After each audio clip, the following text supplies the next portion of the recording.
Vamos dar sequência aos podcasts da Academia Pernambucana de Letras, conversando hoje com a escritora Ana Maria César, autora de livros bastante instigantes que se referem a momentos, inclusive até polêmicos, da vida social e política de Pernambuco. Com o talento que ela tem, ela descreve esses episódios utilizando um estilo leve, de literatura agradável, bom de leitura, e marcou época os seus livros, porque, como eu já disse, eles se referem a episódios que tiveram uma ampla repercussão na história de Pernambuco. Ana, sua história é uma história muito rica do ponto de vista de escritora. Eu até gostaria de dizer que eu sou seu fã, porque eu já li quase todos eles, porque, Ana, eles se referem a episódios que marcaram época na história recente de Pernambuco. E vamos começar pelo começo. Quando você era muito jovem, muito criança, seu pai, o juiz Lira César, era juiz de Caruaru. E ele marcou época também em Caruaru. A passagem dele por Caruaru se tornou um capítulo praticamente especial da história da cidade de Caruaru. Como era que era seu pai, Ana? Bom, meu pai... Que influência ele exerceria na sua Meu pai era carreira? sertanejo. O sertanejo, ele nasceu em Cajazeiras, na Paraíba. O pai dele era dono de um pequeno sítio. Ele plantava, colhia. E então ele passou a vida me contando o que era exatamente a vida deles. E o interessante é o seguinte, que os sertanejos dependem muito da chuva. E essa ligação com a chuva eu adquiri, inclusive, a partir dele também. Porque ele me contava. Tanto que eu, ainda hoje, de certa forma, quando chega no dia 13 de dezembro, eu estou olhando os céus para ver se tem nuvem para chover. Até parece que eu tenho um roçado em casa. Mas é porque ele dizia, minha filha, se chover ou chuviscar no dia 13 de dezembro, significa que vai ter inverno. Naquele tempo não tinha outras formas, né? Semiárido muito rigoroso, né? Exatamente, De estiagem. Exato.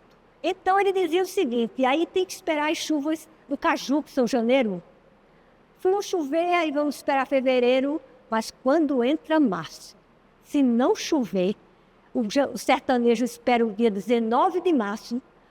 Por coincidência, é dia de São José, mas tem a ver com a meteorologia.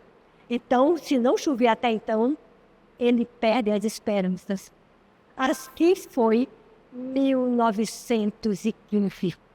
Então, ele disse que ficaram esperando e nada, os outros... Aí você tem que sair, ir para algum lugar, senão você morre o gado e morre as culturas e morre você também. Isso, né? Ele estava no interior da Paraíba. Cajazeiras. Cajazeiras. Cajazeiras no finalzinho. E o sítio dele é ao pé da Serra das Araras. Certo? Bem...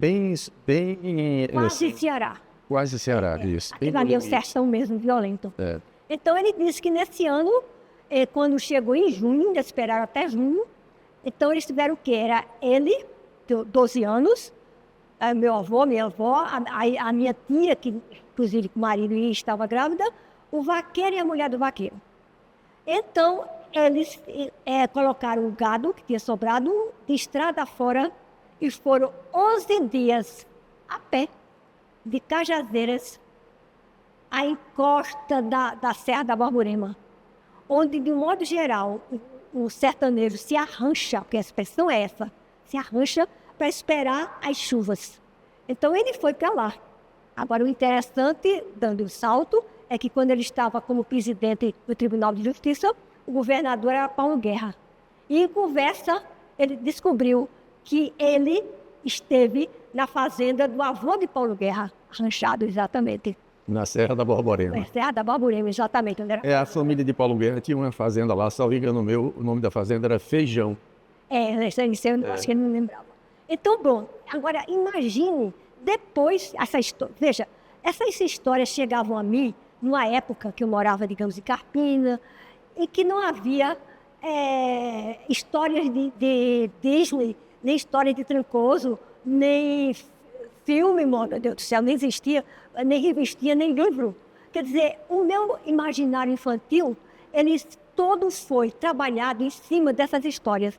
Porque eu vim conhecer a história dos Três Porquinhos, Branca de Neve, Cinderela, em Caruaru, quando já com 10 anos. quando nós fomos, porque eu morava em Carpina. Entendeu? Então, a minha infância foi toda cultivada com essas histórias que eles contavam. Por isso, o sertão, para mim, é mítico. Eu nunca morei no sertão. Eu já visitei minha avó lá e conheço o sertão, mas o sertão vive dentro de mim. Entendeu? Eu sei que eu vivo o sertão. E tem mais uma coisa. Eu nasci no Recife e vivi a vida inteira no estado de Pernambuco, meu estado tão querido, guerreiro, mas toda a minha ancestralidade é paraibana. Porque ele de Cajazeiras, minha mãe é Ventura, o pai dela foi desembargador na Paraíba, mas é oriundo de Souza, de Monteiro, e minha avó era de Monteiro, na Paraíba. Sertão também, certo? Então, toda a minha ancestralidade, todo o sangue das minhas veias é paraibano e sertanejo. Por isso eu tenho uma ligação muito grande com o sertão. E ele, através de todas as histórias que ele me contava, foi isso que ele passou para mim. Por exemplo, na minha casa, eu aprendi que você não abre a torneira para escovar os dentes e fica escovando os dentes com a torneira aberta, não. Fecha-se a torneira. Para não desperdiçar a água. A água não se desperdiça. A água é uma coisa valiosa, mais valiosa do que ouro. Entendeu? Eu aprendi isso e isso trouxe para mim muitas outras coisas, não só a água. Entendeu? Ainda hoje eu passei para minhas filhas, um pouco eu falo, de vez em quando eu falo a meus netos do avô. Entendeu? Eu me lembro quando o ano que ele fez 100 anos, não, 100 anos não, foi 110 anos, que eles já estavam grandes. Eu fiz o almoço na minha casa, certo? No dia 21 de abril, que é o dia do aniversário dele, e contei a história do avô. Tem foto lá, eu tenho uma pedra que vivia em cima do birô dele, em Carpina. Uma pedra que, segundo Melquias Montenegro, que é geólogo, sim, ele disse que aquela pedra ele deu o nome, que era a pedra com que os Homo sapiens e neandertais faziam armas.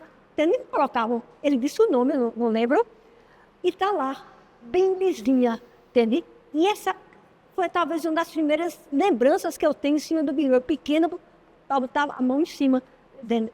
Então, essa pedra, para mim, ela significa um marco, entende? É aquilo ali, ele é uma pedra, entende? Na vida, a vida é cheia de pedras e pedregulhos, entende? E de secas, e você tem que passar por tudo isso e adiante.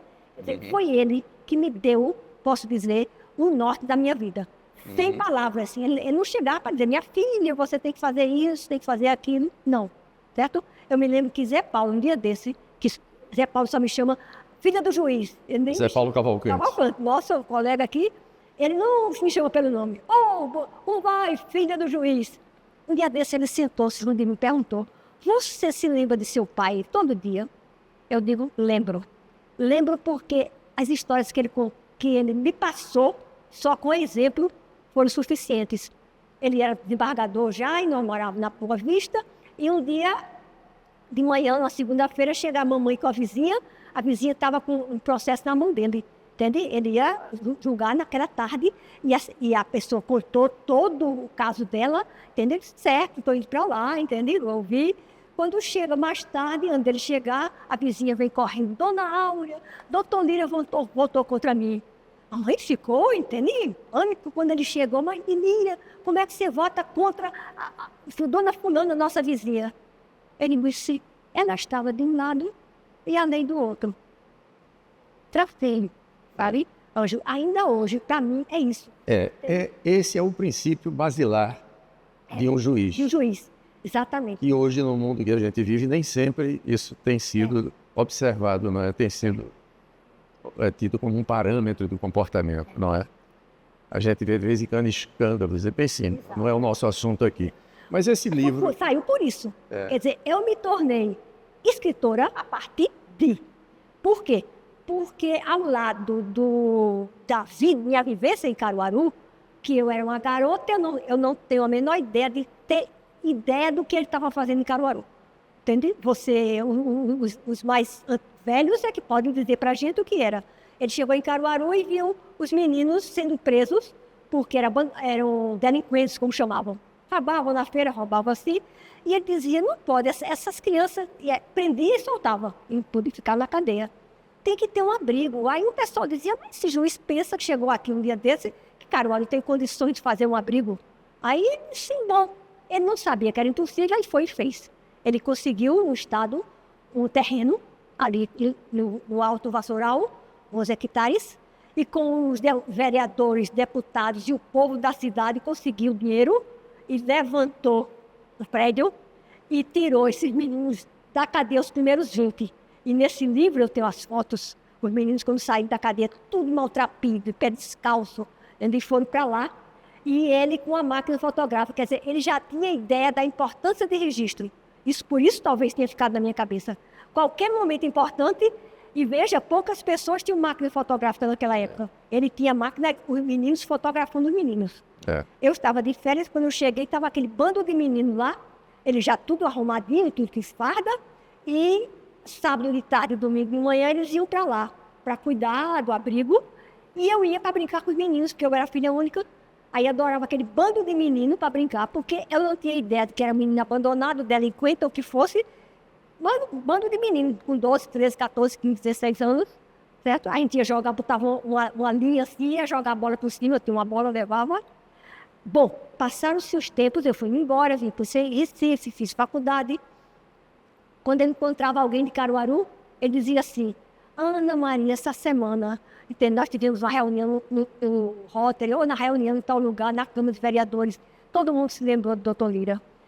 A parte, inclusive, que ele muito importante, que foi ele foi juiz eleitoral, e ele se preocupava com a corrupção. Tinha gente que no dia da eleição votava 8, 10, 15 vezes, que pegava título de pai, de avô, de tio que já tinha morrido. Não tem problema. Eles diziam até o seguinte, toma o trem e descia em cada cidade, e chegava lá, votava. Ele tentou a posição do título, de retrato no título.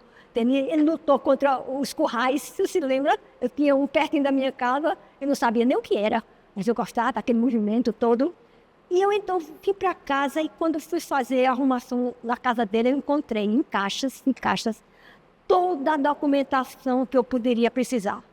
Por quê? Ele escrevia cartas, ou qualquer documento, ele colocava 2 papéis e um carbono no meio. Então, ele mandava a correspondência ou encaminhava o documento e a cópia ficava. Aquilo ia arrumando dentro de pastas ou jogado. Que tudo que ele recebia, na minha casa não se rasgava um papel. Ia para ali.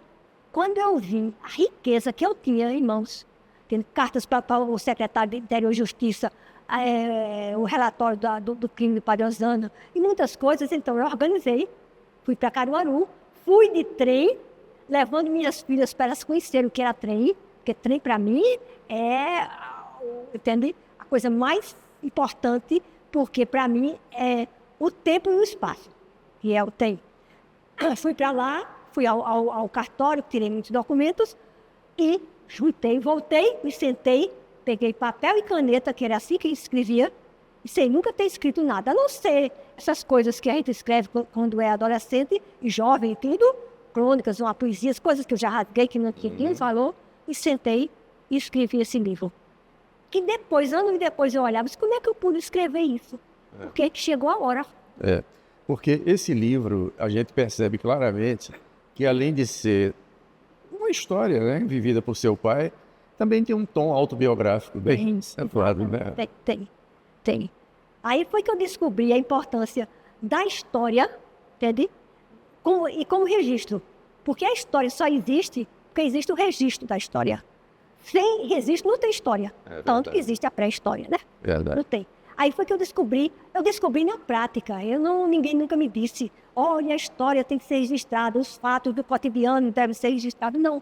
Ao escrever este livro, para registrar a história dele, porque eu achei que era minha missão, então eu descobri isso. Aí, pronto, fui embora e não parei mais. Maravilha. Vamos então passar para outros livros que você escreveu, porque cada um tem uma história. Tem, cada um tem uma história, né, Ana? E lá vem você provocando com a bala e a mitra. Isso foi um dos casos que mais abalou a opinião pública de Pernambuco, que foi o assassinato de um bispo de Garanhuns, um padre assassinou um bispo de Garanhuns. Como foi essa história, hein? Como é que você se interessou por isso? Eu era garota em Caruaru quando ele foi para Garanhuns, Correntes e outras cidades, depois do crime. Seu pai? Sim, porque o governador designou uma comissão especial de inquérito por causa da repercussão do crime. Porque normalmente o processo é começado na própria comarca, né? Mas então designou. Papai foi presidente da comissão, o doutor Jatobá era o promotor e um funcionário escrivão. Então eles saíram para fazer esse levantamento, tomar os depoimentos, tendo que interrogatório, tudo que exatamente para fazer parte do processo, para iniciar o processo. Então ele foi, eu só me lembrava disso, que eu fiquei lá e depois tinha ideia. Só que no meio da papelada eu encontrei o relatório que ele fez, a cópia do relatório que ele fez ao final. Aí eu digo, que coisa interessante. Por conta disso, no livro Lira e César, eu fiz um capítulo sobre o crime. Eu fui ao cartório, tirei o processo, manuseei o processo um pouquinho para ver datas, né? E escrevi um capítulo porque era um trabalho dele importante. Quando eu terminei, quem fez a revisão desse meu livro Lira e César, que eu não conhecia ninguém que pudesse fazer isso, foi o jornalista José do Patrocínio Oliveira. Então, ele disse, Ana Maria, isso é preciso ser registrado. Um fato como este é preciso ele escrever, você devia escrever isso. Eu digo, não, mas eu não sou escritora, eu acabei só de lançar um livro. Né? Passou-se o tempo, uns 4 anos depois, chegou a hora. Porque antes, né, é tão engraçado na minha vida, eu não sei de onde é que vem, mas eu estou caminhando dia a dia, um dia eu acordo, é hora disso. Eu cheguei lá, então essa prima dele foi conversar comigo, eu fiz entrevista com ela, com o pai dela tinha sido sacristão, Padre Osano lá. Aí que foi contar as brigas, Padre Osano era uma pessoa irascível. Para ficar bem claro, o Padre Osano foi acusado de atirar. Foi de atirar no expedito e era... No expedito. No expedito. E era pároco de Quipapá, por isso aí. Então, o que ela faz? Ela era tabeliana, ele me levou no cartório, aí ele pegou uma caixa cheia de papel. Aí disse, olha, quando houve o crime, Padre Osana foi preso, foi para o Recife. No dia seguinte, a família veio para tirar tudo que tinha na casa. Então, tinha muito papel, porque naquela época todo mundo guardava. Recebia carta, o que fosse, guardava. Então, eles jogaram no quintal uma infinidade de papéis. Eu, que morava vizinho, fui lá olhar. Aí eu comecei a olhar, que interessante, aí juntei, botei dentro de uma caixa e guardei. Fazia 35 anos. Essa caixa estava guardada, entendeu? Me esperando. Esperando por você. Exato. Pois bem, então ela me entregou. É seu, pode levar. Aí eu trouxe, aí foi que eu consegui muita coisa que tem no livro e que não tem em lugar nenhum. Porque foi dos papéis que estavam jogados no quintal da casa paroquial. Certo? Pronto, aí eu fui para Garanhuns, entrei em contato com a irmã Cândida, que era porque do expedito, ele criou uma ordem para freiras para trabalhar com a educação de jovens. E ela fazia parte disso aí, e ela me contou detalhes, e ela tinha documentos, eu tirei xerox, e ela mostrou coisas assim, da cama que ele faleceu, tinha tudo lá, que hoje é o museu, porque ela guardou. O Dom Expedito, quando levou o tiro, não morreu logo não, né? Ele passou uma noite inteira agonizando. Foi agonizando porque não tinha Não havia recursos médicos. Nenhum recurso. Ele foi para o hospital, uma bala perfurou o pulmão, ele começou a hemorragia interna, não tinha o que fazer, porque não tinha, sei lá, não tinha gerador, não tinha nada. Década de 50, foi ontem, Ângelo, entendeu? A gente via isso já. Verdade. Impressionante. Nós saímos do primitivismo, não é? Para a tecnologia. Meu Deus do céu, quando eu vejo... Isso raramente acontece com uma geração. Isso eu digo, a nossa geração, eu digo isso no livro A Faculdade Sitiada. Não, é no outro livro, que é de memórias. Eu digo exatamente que nós somos a geração que viveu as maiores reformas da humanidade. Verdade. Né? Porque nós saímos de uma época como esta. Ele morreu em cima da cama, deram soro, ali uma injeção ou outra de adrenalina, alguma coisa, entende? E ele começou agora, o exemplo dele, porque está se tentando a beatificação dele, é porque todo o tempo ele estava perdoando o assassino dele e rezando pelo assassino dele. Coisa fantástica isso, né? Exato. Então, interessante é porque padre Dom Aderbal Jurema, parece que era também de Garanhuns, ele teve um artigo num jornal de lá, que eu também peguei, e que ele diz uma coisa interessante, que eu transferi para a segunda edição desse livro. Ele disse que, quando Dom Expedito faleceu, naquele momento, tinham 11 padres ao redor dele. Porque uns entravam, outros saíam, mas tinha 11. Entende? E naquele momento é como se fosse o sacrifício que foi feito. Porque Jesus, quando morreu, havia 11 discípulos, entende? Um tinha se desgarrado e havia 11 ao lado dele. Quer dizer, houve todo um simbolismo, né? Um simbolismo, toda essa parte de simbolismo eu coloco aí. E, bom, então, eu vim com tudo isso para o Recife, consegui,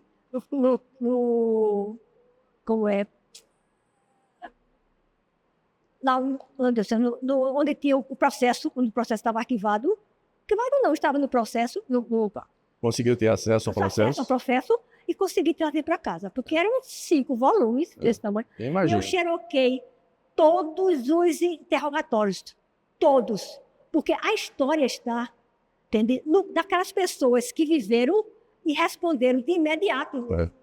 Uma semana depois, 15 dias depois esquece.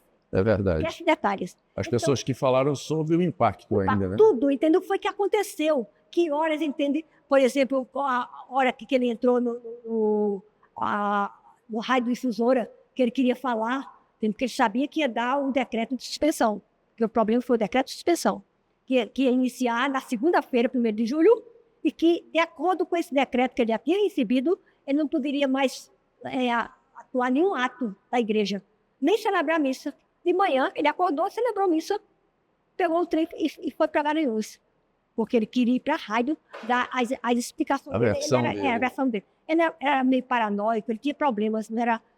uma pessoa para cometer um gesto translocado desse não pode ter... as coisas que ele fez o tempo todo. Tem alguma coisa por trás que a gente não entende, né? O tempo todo. O que ele fez nas outras 7 paróquias onde ele viveu, entende? Brigou com todo mundo, brigava com o prefeito, brigava com as pessoas da cidade, entende? Ia para o púlpito insultar os outros, né? Viu? Então, bom, aí vim para casa. E nesse tempo, a gente só jornal, você tinha que ir para o arquivo público, né? Eu trabalhava 2 expedientes. O que é que eu fazia? Eu ia ou para o Joaquim Nabuco. O Joaquim Nabuco tinha aqueles jornais, numa tela, como se fosse um microfilme. Só que não dava para você copiar. Nem ler só não era suficiente, eram documentos. Aí eu lembro que eu levava um gravador, bem baixinho, eu gravava.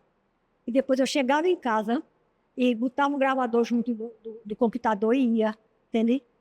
Ou então eu ia para... Ia fazendo a transcrição, não é? Transcrição. Ou então ia para o arquivo público, quando eu tinha férias, ou então no período que a gente trabalhou só de manhã e de tarde, ficou livre, eu ia para lá copiar dos jornais, que os jornais estavam lá, sobre os 3 julgamentos. Então eu fiz um levantamento completo de tudo, a parte documental, os 3 julgamentos, entendeu? Até a saída dele, quando ele foi liberado, foram 19 anos que ele foi sentença, mas ele cumpriu 10, claro, e então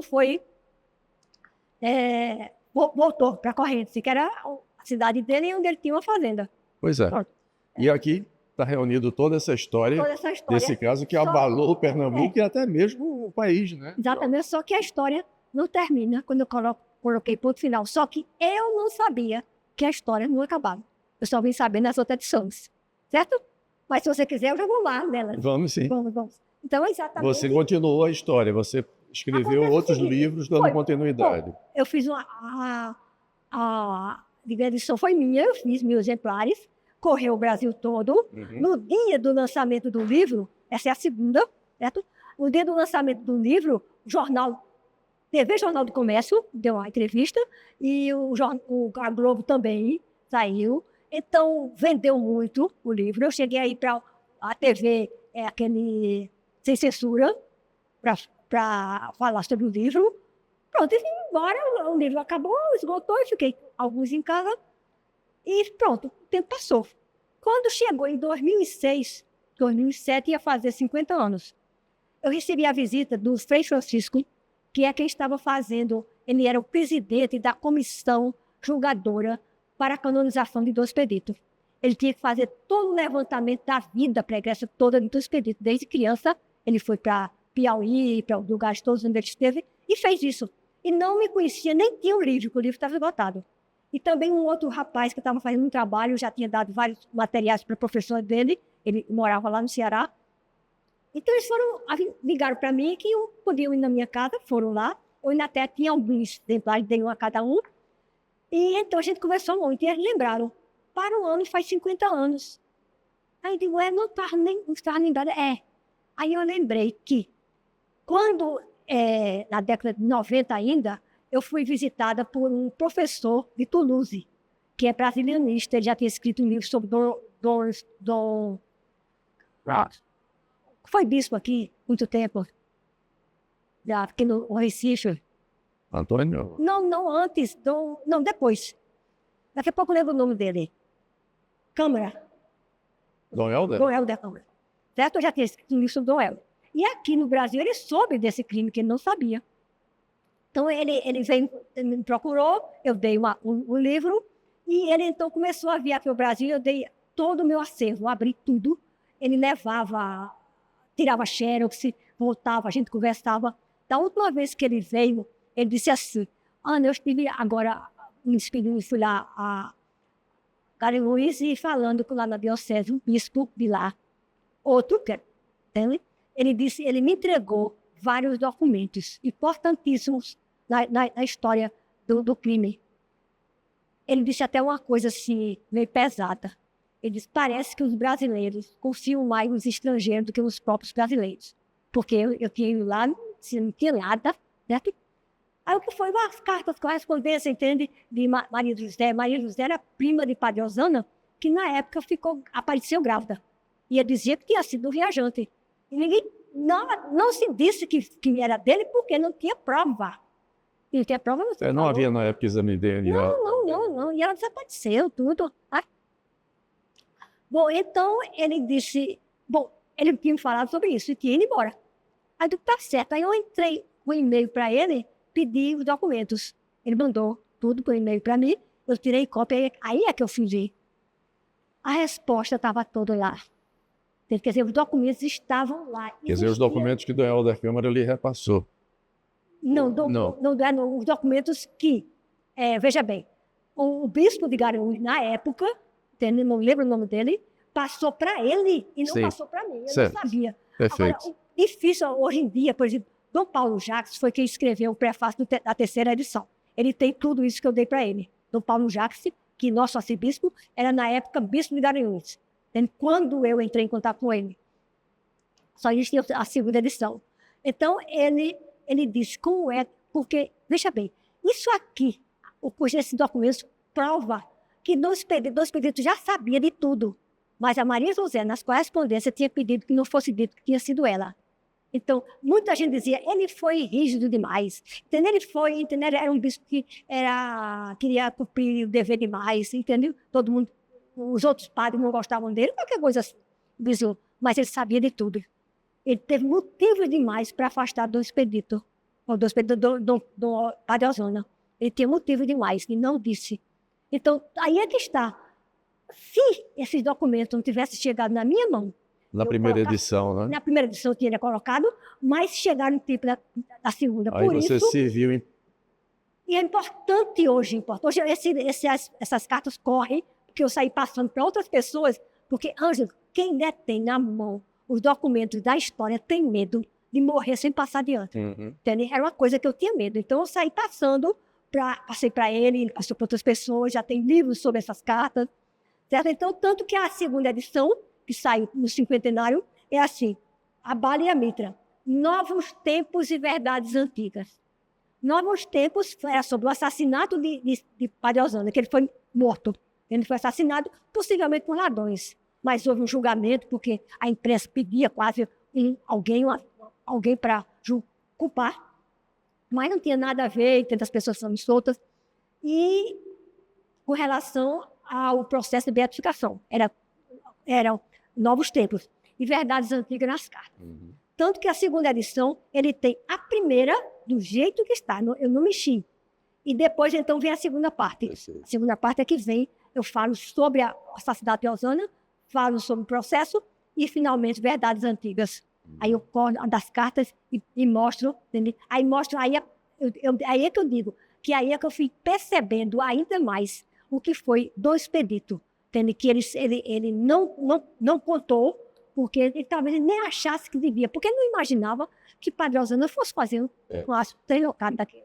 Ele preferiu a prudência, né? A discrição. Exatamente, foi o que ele fez, certo? Então, aí, 50 anos, eu fui a bagaço público, porque a primeira edição eu tinha feito pela bagaço, mas foi às minhas custas. A segunda edição, saiu tudo que havia, eu disse, coloquei um ponto final. Achei que tinha colocado. Tudo bem, foi a bagaço que fez essa edição, inclusive por conta dela mesmo, entendeu? E eu recebi apenas esse livro, quando eu ia para um lugar fazer palestra, eu levava e me dava 10, 20, entende? Aí eu vendia, eu ficava com eles, eu dava. Pronto, foi essa forma. O importante era que a história fosse adiante.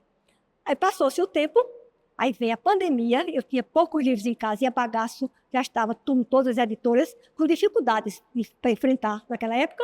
Então, as pessoas me procuravam de Garanhuns, as freiras de lá mandavam mensagem para eu mandar pelo correio, eu mandava. Teve gente que foi no meu apartamento para, olha, eu queria comprar, eu quero adquirir esse livro, porque não tem a livraria, não tem em canto nenhum. Aí eu me lembro que eu estava sentada assim, pensando na varanda, meu Deus, essa edição, ela está acabando. Nem a bagaça vai fazer outra, porque nesse momento não tem condições, nem eu vou ter condições de fazer uma edição, entendeu? Para lançar uma coisa que eu já está na terceira edição. Uma semana depois eu recebo uma ligação de Padre Fábio, da editora Verbo Encarnado, lá ele estava em São Paulo. Ele disse, Ana, eu sou de Garanhuns, eu estive agora lá. Existe já um grupo que se denomina, entendeu? Confraria do Expedito Lopes, que é para manter a história dele, tudo. E eles estão sem um livro, querendo um livro. Então, me deram seu telefone para eu entrar em contato, saber se você teria intenção de fazer uma terceira edição. A resposta ao que eu tinha pedido. Veio logo a resposta. Resposta. Aí eu digo, exatamente, perfeitamente. O que é que eu posso fazer? Bom, eu vou mandar o contrato, você manda o livro. Aí eu mandei pelo e-mail o livro e aí foi fazendo o contrato. Quando isso foi, não lembro que deu, mas quando julho, que é exatamente o mês, faz aniversário, fez 65 anos, eu fui a Garanhuns e a gente lançou a terceira edição. Mas ele me disse, Ana, a terceira edição vai ser dedicada a do expedito e para conhecimento e para a beatificação dele. Certo? Tanto que você veja que, entende? Aqui é a foto dele que está no meio, a cruz, e o subtítulo foi tirado, foi colocado, abaleamento, do Expedito Lopes, apóstolo do perdão. Perfeito. Quer dizer, porque é exatamente. Então, o prefácio é do Jacques, o pós-fácio é do padre, eu agora esqueci o nome, é o padre que acompanha do Vaticano esses processos. Ele tem curso, entendeu? Essa coisa da beatificação. E como anda esse processo? A última vez que eu fui lá, que foi esse ano em julho, eu perguntei ao grupo, que deve saber, por que é que do expedito não é beatificado. Eu disse até uma coisa brincando, tem tanto santo que já passou na frente que morreu um dia desse, já é santo. Por quê? Então eles me disseram, é porque quem me matou foi o padre. Para você beatificá-lo, você tem que contar a história dele e, de certa forma, você sente que é como se manchasse um pouco a igreja. Perfeito, Aí eu entendi, mas não aceito. Certo? Porque eu queria ver, pelo menos, do é uma coisa que envolve a instituição, não é? Olha, se você está aqui no livro, Nilo Pereira, por exemplo, eu até mostrei a Roberto Pereira, o artigo que ele escreveu, entende? Com a morte, com esse fato, com esse assassinato, dizendo que a igreja não estava ao lado do assassino, não estava ao lado do bispo que morreu perdoando. Coisas lindas, entende? Foram escritas. Bom, Então, foi feito, já entrou outra, vendido muito, eu tenho sempre a Garanhuns em julho, porque tem um Esse congresso. livro ainda está no mercado? Tá. Esse está.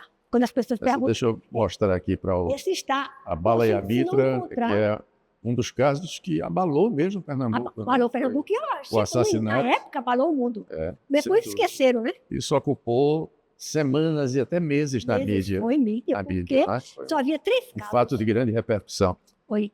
Então, agora, se não conseguir nas livrarias físicas, pela internet consegue. Já está na meio digital, né? Todo mundo está conseguindo no meio digital. A Bala e a Mitra. A Bala e a Mitra. Certo? Consegue mesmo. Tem gente que, às vezes, eu vejo mensagens perguntando, eu digo, pode ir entende? No digital que você encontra o livro. Porque agora mesmo foi feito, porque eu dei tudo que eu tinha, inclusive cópia da entrevista com a Globo, entrevista com a TV Jornal, o filme que eu fiz, porque para o lançamento aqui, eu não sabia o que fizesse. Aí, Leda Rivas me disse assim, Ana, faz um filme. Leda Rivas era a editora de cultura do Diário. Exatamente, que me deu uma página inteira do jornal Diário de Pernambuco, do Caderno Viver, inteira sobre no dia do lançamento. Então, tivemos a ideia de fazer um filme. Aí, na época, Spencer, você deve se lembrar. Walter Spencer. Entendeu? Conversando com ele, a gente fez um grupo, um valor lá que a gente acertou. O William me dirigiu, foi com um carro e o gerente dele com outro. A gente foi, fez uma caravana e foi para lá, para Correntes e para Garanhuns. E gravou, fez uma história, o roteiro meu e de Spencer, a gente ia dando as ideias, entende? E foi feito. Você tem cópia desse filme? Tenho, não, porque foi embora para lá, está lá. Estava muito ruim, eu trouxe para cá quando eu fiz 30 para digitalizar, anos. Não é? Foi digitalizado. Agora, veja bem, o grupo lá conseguiu recuperar, porque a entrevista ainda era aquele grande, assim, como é que era? Do filme grande, né? Não, que a gente colocava vídeo. Sim, cassete, do videocassete. Videocassete, pronto, era de videocassete. Tem que transformar, não é isso? Tem que gravar em meio digital. Pronto, exatamente. Eu entreguei tudo para eles, documentos que eu tinha, papel, tudo. Então, eles fizeram um documentário. O filme que estava com som, porque quando eu fiz 30 anos do livro, que foi ano passado, entende? Que eu vi fazer uma palestra aqui, eu passei o filme, mas o som estava horrível. Claro. Na época, entendeu? Feito de forma os recursos tecnológicos não eram bem diferentes. Então, eles recuperaram, segundo eles, e fizeram um documentário. Tanto que eu sou até uma artista principal, porque fui eu que dei o material, eu que estou em tudo. E eles então mandaram até para mim um convitezinho e eu ia. Mas eu não estou mais em condições físicas de aguentar viagem muito pesada não, sabe, Ângela? O tempo está me derrubando. Eu tento derrubar o tempo e o tempo me derruba. Eu tive que pensar seriamente e não fui. Mas, segundo eles estão passando o filme em todas as redondezas de Garanhuns e quando terminar, possivelmente em janeiro, vai entrar no YouTube. Em janeiro de 26. Sim. Vai entrar no YouTube. Que ótimo. Colocar. Pronto, aí a história está lá, que eu não vi, porque não podia Garanhuns, não tive coragem. Pronto, então está aqui a história, a Bala e a Mitra. Mas a sua versatilidade vai muito além. Seu talento, Ana, vai muito além. Você sai de um tema polêmico no âmbito da religião, da Igreja Católica, um assassinato, e escreve um livro chamado A Faculdade Sitiada, que foi também um episódio de grande repercussão política, que envolve até a família do Che Guevara, uma coisa assim, né? Como é que foi isso na Faculdade de Direito? Bom, a história, nós que estudamos Direito sabemos mais ou menos, mas você é a pessoa mais credenciada para falar. Segundo ano, início do segundo ano, foi em 1961, e então eu participei um pouco daquilo, não na tomada e lá dentro, porque na época as moças não participavam disso. A gente ia durante o dia, mas os rapazes tomaram a faculdade. Agora, veja bem, eu vivi a época, depois a gente vai adiante e se acaba. Só que quando eu fui em 1998 a Paris, fazia 30 anos do maio de 68, eu comprei vários livros lá sobre do que me interessava, eu já tinha lido alguma coisa, que eu chego aqui, que eu vou ler, percebi que o movimento deles, é idêntico ao nosso, 7 anos antes. Por quê? Tudo começou por um problema doméstico, porque os alunos queriam botar o diretor para fora. Porque o diretor, na verdade, o diretor da época era um diretor, uma pessoa sisudo, entende? Tinha dificuldade de comunicação com os alunos, entende? Não, deu aquilo. Só que, na verdade, o que havia era um ensino arcaico, ortodoxo, antigo, que não estava mais dando conta da década de 60, que foi a década de virada do mundo. Porque vocês sabem que a gente diz que o século XX acabou em 1989, não é isso que se diz? Mas o segundo milênio, isso é tese minha, entende que eu não sou historiadora. A tese minha é que o segundo milênio terminou na década de 60. Uhum. Daí por diante, a década de 60, 70 já parece com o agora e não com o antigo. Uhum. Bom, então quando eu fui ao jornal para ver que dia tinha começado, eu não lembrava mais o dia. Ainda bem que foi em maio, porque eu dizia que eu queria que fosse maio, que era maio 68 e maio 61. Até foi o primeiro dia. Por quê? Porque os alunos resolveram chamar Célia Guevara para fazer uma palestra. Que de palestra não teve nada, era todo mundo gritando, viva Cuba, abaixo o capitalismo. Direita e esquerda naquela época bastante, inclusive, dizendo, na faculdade você não podia não ser, entende? Daquela esquerda de, sei lá, de barzinho, de não sei o que lá, entendeu? Aquela coisa, você tinha que ser. Eu vivia fora que nunca gostei de direita e esquerda, contramão, entende? Direita e esquerda só quando brincava de criança. Então, eu vi que, como toda pernambucana que se ufana na sua história, que nós nos antecipamos em 7 anos a um dos maiores movimentos do século XX na Europa. Entende? E eu botei até isso na contracapa, aí alguém completou, melhorou assim um pouquinho, porque eu digo porque, como essa história, como eu não sou historiadora, eu posso dar teses históricas. O historiador não, tem que ter cuidado. Mas eu posso dizer o que quiser. Claro. Sou historiadora, eu sou escritora. Né? Claro. Então, aí eu disse, não, espera aí, eu tenho que agora escrever isso, o tema vai ser esse. Pronto, aí jornal, entende? Levantamento de jornal, documentos na faculdade, e depois eu montei a história, como é que tinha sido, e tive a ideia. As ideias chegam, uns dizem que são as musas, eu acho que são os anjinhos, não sei quem é que me dá a ideia. Mas as ideias, eles caem para mim, anjo assim, na minha cabeça, entende? Até com peso.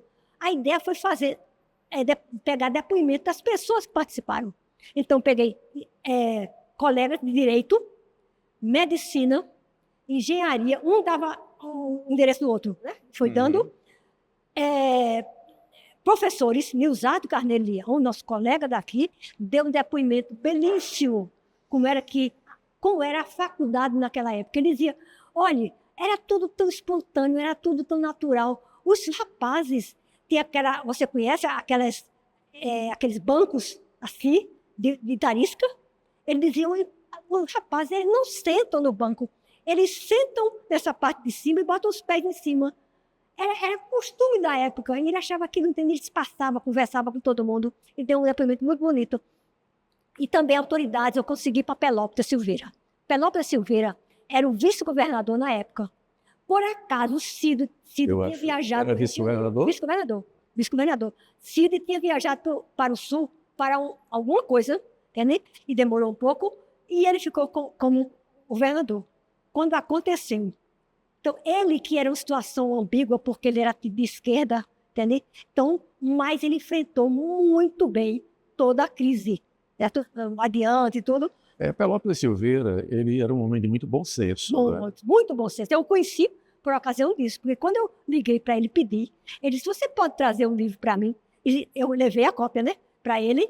Ele foi a única pessoa que, para dar depoimento, ele leu o livro todinho. E quando eu fui lá buscá-lo, que coisa linda, ele disse, Ana, veja só, fui eu que passei o telegrama para Jânio, para o presidente da República, dizendo o que é que tinha acontecido no Recife no dia anterior. Fui eu. Só que esse telegrama, claro, eu não tenho cópia, eu não me lembro mais nem o que foi que eu disse, e o telegrama está no livro. Por quê? Por causa dos jornais, jornalismo. O jornalismo é o rascunho da história. Eu dou maior importância ao jornalismo. Só para contextualizar as pessoas que estão assistindo a gente, esse episódio Ele ocorreu por conta de que os alunos da Faculdade de Direito convidaram a mãe de Che Guevara, a dona Célia Guevara, que na época era presidente do Banco Nacional de Cuba, para fazer uma palestra na Faculdade de Direito. Houve uma reação muito forte da direita. O diretor não permitiu. O diretor não permitiu, os alunos insistiram em fazer Aí fizeram. E houve então um cerco. A polícia...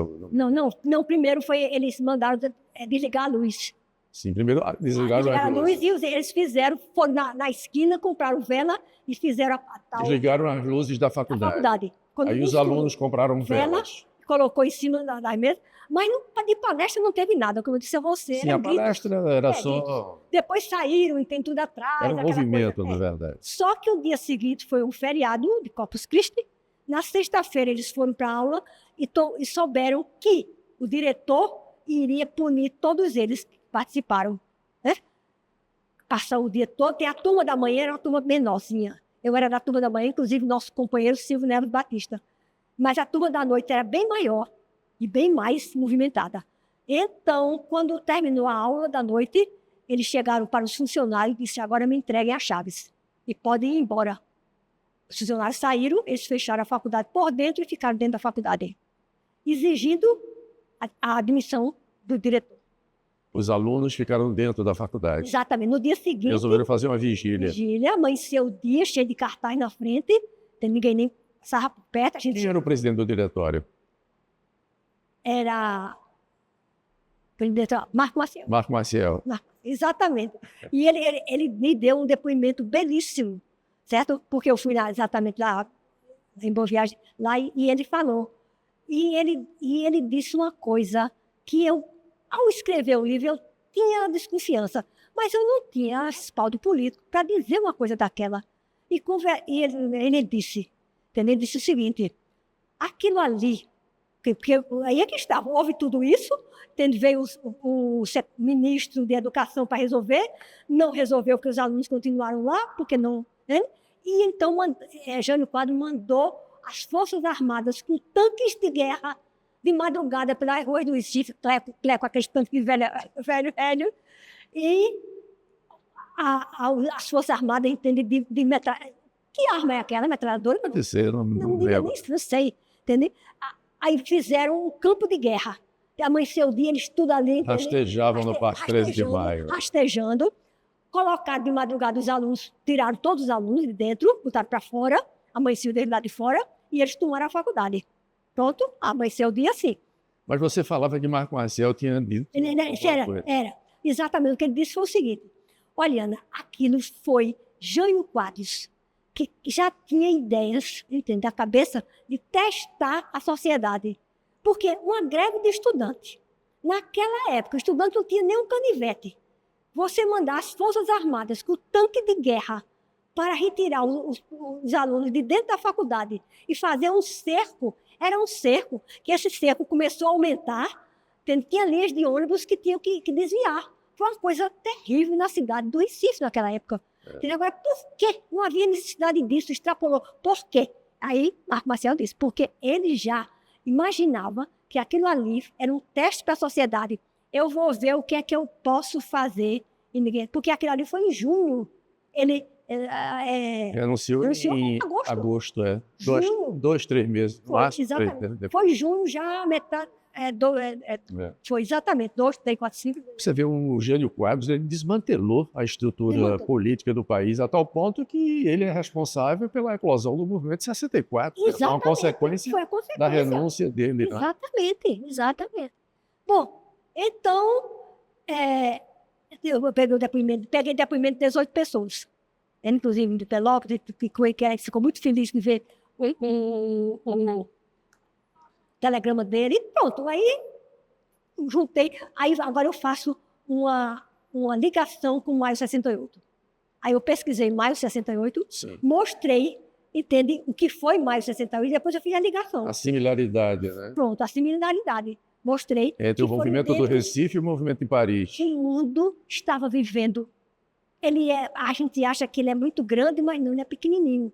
Onde o homem estiver, parece que ele recebe as influências, entende? As situações, as dificuldades igual a uma pessoa que está aqui e está lá do outro lado, entende? No Oriente Médio.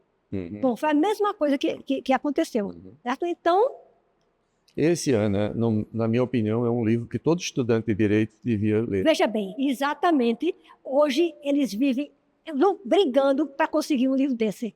Eu tive um colega, um rapaz que faz parte de um grupo de leitura, que ele vivia atrás, e um dia ele chegou lá com um novinho para mim. Eu disse, como é possível? Esse livro está esgotado. Ele disse, eu consegui no sebo. Entende? Agora eu estou tentando, já falei com Margarida, eu falei com o nosso... Margarida Cantarelli. Margarida Cantarelli, porque ela conhece o presidente da CEP, é amiga dele, entende? Falei com o Fábio Luca, nosso colega que é da CEP, porque nós estamos faltam 2 anos para o bicentenário da Faculdade de Direito. E esse livro está esgotado, todo mundo atrás do livro. Tem que ser reeditado até para marcar o bicentenário. Porque isso é um episódio absolutamente relevante. Com o Fábio, para ver se ele disse que reuniu lá, mas no próximo ano eu tenho que fazer alguma coisa, tá? Porque esse livro tem que ser reeditado, porque se briga por esse livro. Mas, Ana, nós falamos de seu pai, o juiz, que fez história em Caruaru, fundou um abrigo de menores delinquentes, que não eram tão delinquentes assim, era porque não tinham assistência do Estado que seu pai terminou oferecendo. Depois nós falamos do crime, não é? Do crime do bispo de Garanhuns, do Expedito Lopes, né? E depois do cerco da Faculdade de Direito, quer dizer, veja quantos temas interessantes que você aborda em seus livros. E fomos para aqui, talvez, no plano internacional. Isso foi uma crise que teve uma repercussão diplomática importante. Exato. O último porto de Henrique Galvão.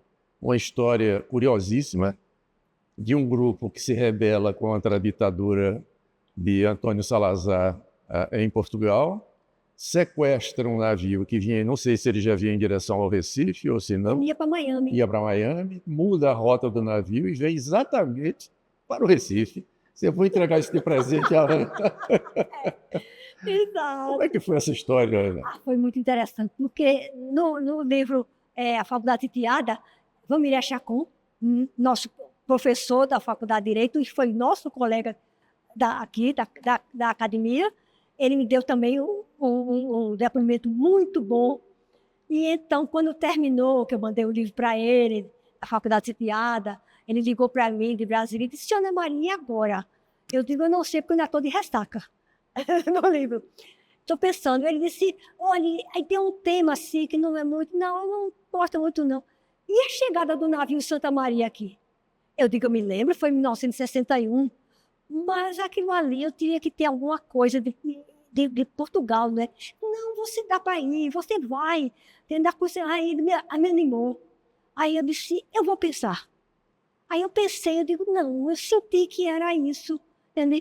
Depois liguei para eles, pronto, exato, vou ver como fazer, vou começar a mandar material para você. Porque ele tinha uma biblioteca imensa e muita coisa sobre Portugal. Então, dentro do livro, por exemplo, a história de Salazar, são até 2 volumes, ele foi no miolo que pega exatamente esse fato e xerocou. E assim ele fez com outros também, de outros livros, e mandava para mim, pelo correio. Quer dizer, me ajudou uns livros que eu não tinha, talvez, dificuldade de ter acesso, e então eu comecei, porque esses assuntos que eu falo, é o seguinte, é interessante que eu chamo o resgate da história. Porque são histórias que, se eu não tivesse resgatado e registrado, se perdiam. Iam se perder. Iam se perder. E foi um episódio importantíssimo, porque, de repente, o Recife... Foi o centro do mundo. Foi o centro do mundo, não é? E isso aqui virou um pandemônio. Veio repórter e fotógrafo do mundo inteiro para o porto do Recife aguardar o navio Santa Maria. Exato. Inclusive histórias paralelas maravilhosas, né? Como a do repórter aqui. O repórter exatamente do... Né? Mas aí você começou a coletar dados. Coletar dados, juntar, certo? E então começou a aparecer as ideias. Por exemplo, O jornalista era Eunício Campelo, Eunício Campelo, exatamente. Jornal do Comércio. Porque naquela época os jornais tinham repórteres para setores. Ele era da Marinha. Tinha um repórter do Porto, tinha um repórter de aeroporto e tinha repórter de hotéis também, sabia? Que você ia circulando por hotéis. Porque as comunicações não eram fáceis, para saber se tinha alguém importante no Recife e tal, para ser entrevistado. E o Eunício Campelo era um repórter especializado em porto. Amava o mar. E ele foi de encontro ao navio. Foi. Antes se antecipou, encontrou o navio em alto mar, subiu. E não apenas subiu no navio, como aderiu ao movimento. Ganhou farda. Ganhou uma farda e ganhou também o posto de capitão do longo curso. Foi, exatamente. Quer dizer, uma história assim, surreal, Agora, né? as outras coisas, porque, veja, o navio, tá certo, ele veio bater no Recife, porque, na verdade, o objetivo não era o Recife. Ele queria ir para o Angola, que já estava tendo movimentos contra Salazar, ou, quer dizer, coisa meio pouco louca, não dá para atravessar o Atlântico com 600 passageiros. Então, você tem água, comida e tudo, né? Eles iam voltar para Miami só. Então, ele mergulhou no fosso do Atlântico, eu acho que no fosso do Atlântico, porque ele estava, até então, nas Caraíbas ali, mar mais raso, né? Então, o fosso, quando entra no Atlântico, que vai descendo, as descrições que eu tinha eram lindas. No fosso do Atlântico, ele veio, só que começa a faltar alimentação e água, e a dificuldade, e começa a movimentação das pessoas. Então, ele vem e o jeito foi vir para o Recife. Agora, por que ele veio para o Brasil? Porque ele tinha uma consciência. É o seguinte, Juscelino Kubitschek era o presidente. Juscelino Kubitschek era amigo de Salazar. Já tinha dito, se ele chegar no Brasil, eu prendo tudo, devolvo o navio. Ele não podia, só que no dia 31 de janeiro tomava posse Jânio Quadros. E por que ele, tinha essa confiança em Jânio Quadros? Conta a história, exatamente, que eles se encontraram na Venezuela, no ano em que Jânio estava fazendo um périplo pela América Latina, né? Exatamente, para a candidatura dele. E então, lá, ele contando a história, ele disse, não, se você for para o Brasil, é recebido de braços abertos. Foi o que ele disse lá. Pronto, então com isso, ele entrava pelo Raid na época, né? Raid dizendo para vir para o Brasil, para aceitar, mas tinha que esperar no dia 31 de janeiro. E o navio se aproximou e ficou em águas internacionais. Mas não podia encostar até 31 de janeiro.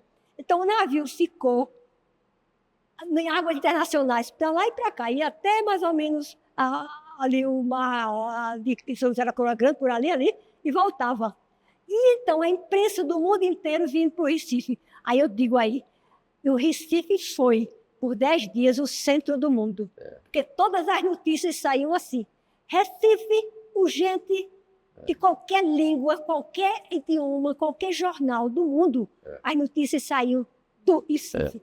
Então, começaram a ficar tudo ali no Grande Hotel. O Grande Hotel ficava esperando, tendo de ver o que é que acontecia. Isso. Aí começam a chegar repórteres de jornais, de revistas, aquela francesa muito conhecida. Paris Match, exatamente, e outras. Só que eles queriam dar o furo de entrevistar Galvão. Então, o resultado, alugavam barco, alugavam tudo, mas não conseguiam. Naquele tempo não tinha tecnologia para você chegar de noite, entendeu? Se perdiam, voltavam. E teve um que alugou um aeroplanozinho, com alguma coisa, e pulou, tendo parado, só que não acertou o navio. Terminou caindo em águas profundas, e tem tubarão, ele até tinha tubarão, e tinha os navios americanos que estavam tudo em volta. Aí teve um navio americano que recolheu, entendeu? Conseguiu salvar ele. Conseguiu salvar. E assim foi, até que na noite vai ali, entendeu? Ariane, 31?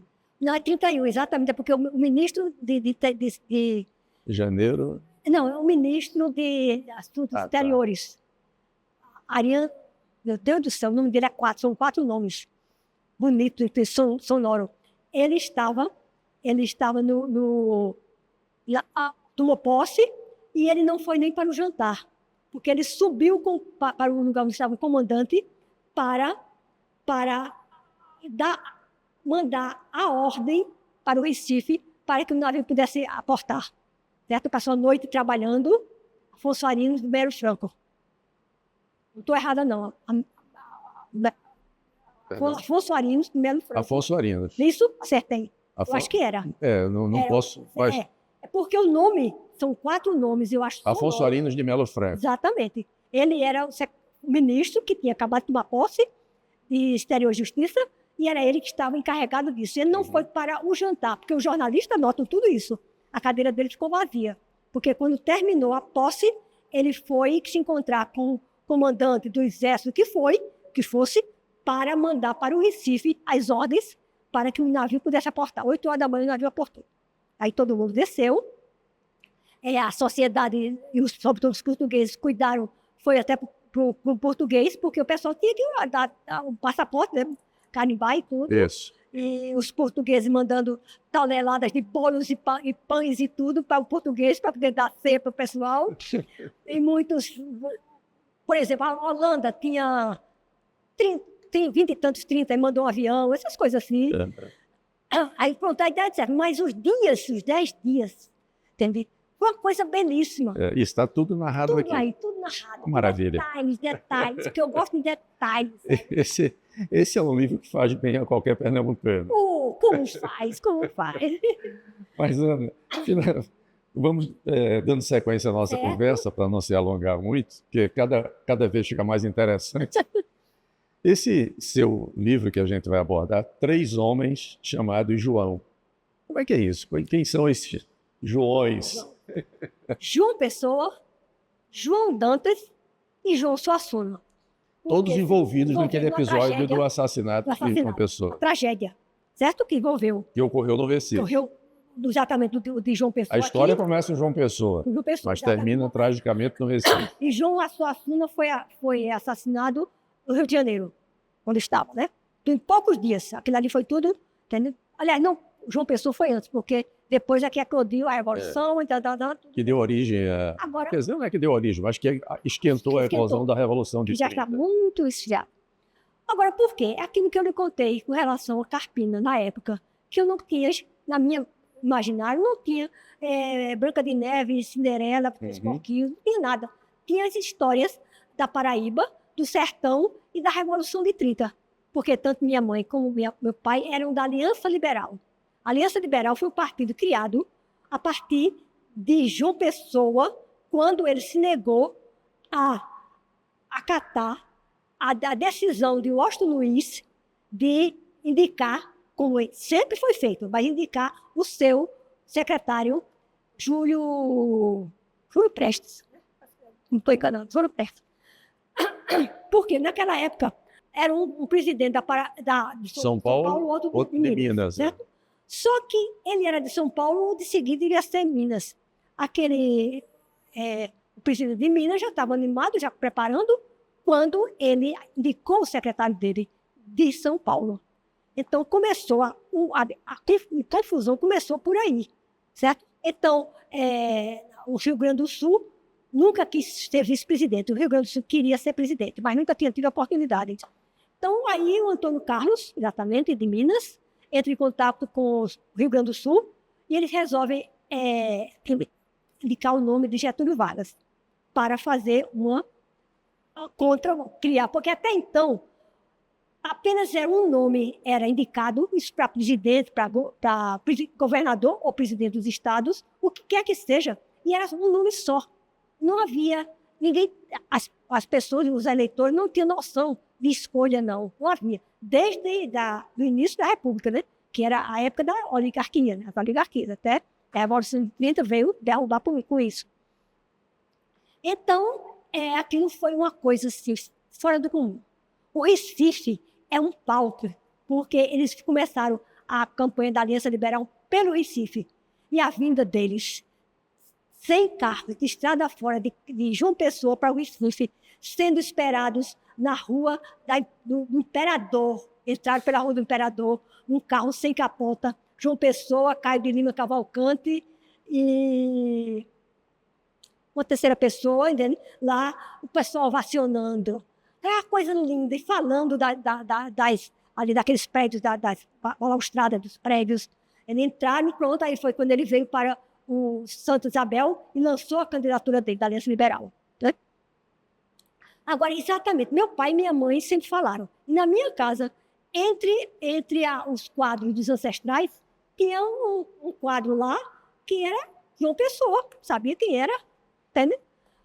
Exatamente, porque eles eram a favor de João Pessoa, eles eram votaram em João Pessoa porque teve a eleição, dia 1º de março de 30, como todas as outras fraudulentas. Mas nunca tinha tido problema. A eleição era fraudulenta porque é assim que o mundo se fazia.